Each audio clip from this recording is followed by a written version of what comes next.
নমস্কার বন্ধুরা, আমাদের ভালোবাসার মানুষটা আমাদের সাথে চিট করছে বা প্রতারণা করছে, এটা আমরা জানবো কি করে, বুঝবো কি করে বা ধরতে পারবো কি করে? দেখো, এটা জানা বোঝা বা ধরতে পারা সিম্পল, পুরো ক্লিয়ার, এতে কোনো ভেজাল নেই।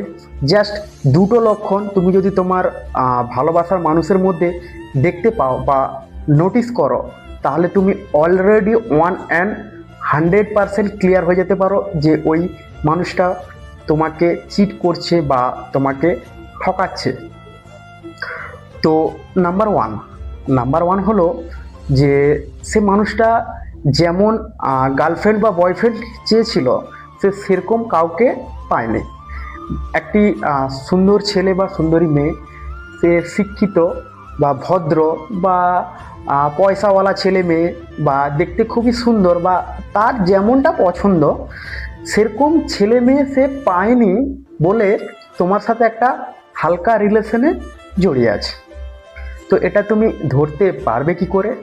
দেখো, এটা তুমি এমন করেই ধরতে পারবে, দেখবে সে মাঝে মধ্যেই তোমাকে বলবে যে তুমি একটু না, গায়ের রংটা একটু ফর্সা হলে তোমাকে দেখতে খুবই সুন্দর লাগতো, বা তুমি একটু বেঁটে হলে, তুমি একটু লম্বা হলে তোমাকে না খুব ভালো লাগতো, তোমার একটা ভালো বাইক থাকলে খুবই ভালো হতো, তোমার বড় বাড়ি থাকলে খুব ভালো হতো, তুমি একটু টাকা পয়সা বেশি ইনকাম করলে ভালো হতো।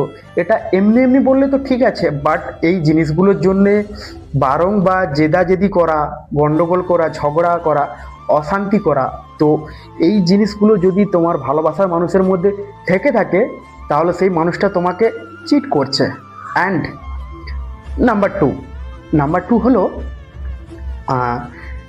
নীড় ভেঙে যাওয়া পাখি। মানে ওর আগে কোনো অন্য রিলেশন ছিল, সেই রিলেশনে ব্রেকআপ হয়েছে বা ঝামেলা হয়েছে, ও মুভ অন করার জন্যে তোমার রিলেশনে টপকে পড়েছে, মানে তোমার সাথে হালকা রিলেশনে জড়িয়ে আছে। তো এটাও তুমি ধরতে পারবে কি করে বন্ধুরা? এটা তখনই হয়, ওই নীড় ভেঙে যাওয়া পাখি যখন একটা বাসা ভেঙে বা বাসা হারিয়ে তোমার বাসাতে চলে আসে, তখন তার পুরনো স্মৃতিগুলো তাকে যখন কুড়ে কুড়ে খায়, আবার পুরনো প্রেমিকটা ফোন, SMS কল করতে থাকে, তখন সে তার আবার পুরনো বাসায় ফিরে যেতে চায়। তুমি খোঁজ নিয়ে দেখো ওর আগে কোনো রিলেশন ছিল কি না, বা সেই ভালোবাসার মানুষটা আবারও ওর লাইফে ফিরে এসছে কি না।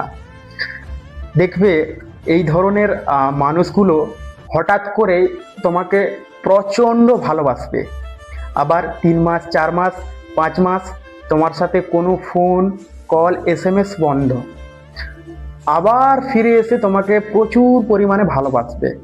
মানে হঠাৎ হঠাৎ এই কাজগুলো যদি হতে থাকে, মানে হঠাৎ তোমাকে খুবই ভালোবাসছে পাগলের মতো, আবার তোমাকে এমন পরিমাণে ইগনোর করছে যে তুমি তার লাইফ থেকে সরে গেলে তার কোনো যায়ও না কিছু, আর তার আসেও না কিছু।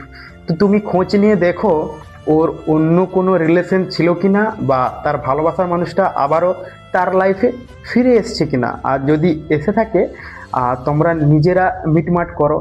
তো আমার সাজেশন হলো এটাই যে ওইরকম রিলেশনে থাকার থেকে না থাকাই ভালো।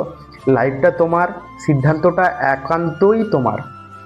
বন্ধুরা, ইউটিউবের দেওয়া কোনো ট্রিক্সে যাবে না। আর আমার ভালো লাগলো বা আমি এই জিনিসগুলো পেরিয়ে এসেছি, আমার ব্যক্তিগত মতামত বা আমি কিছু রিসার্চ থেকে তোমাদেরকে বললাম। আমার দুটো টিপস তোমাদের কেমন লেগেছে আমাকে কমেন্টে জানাবে।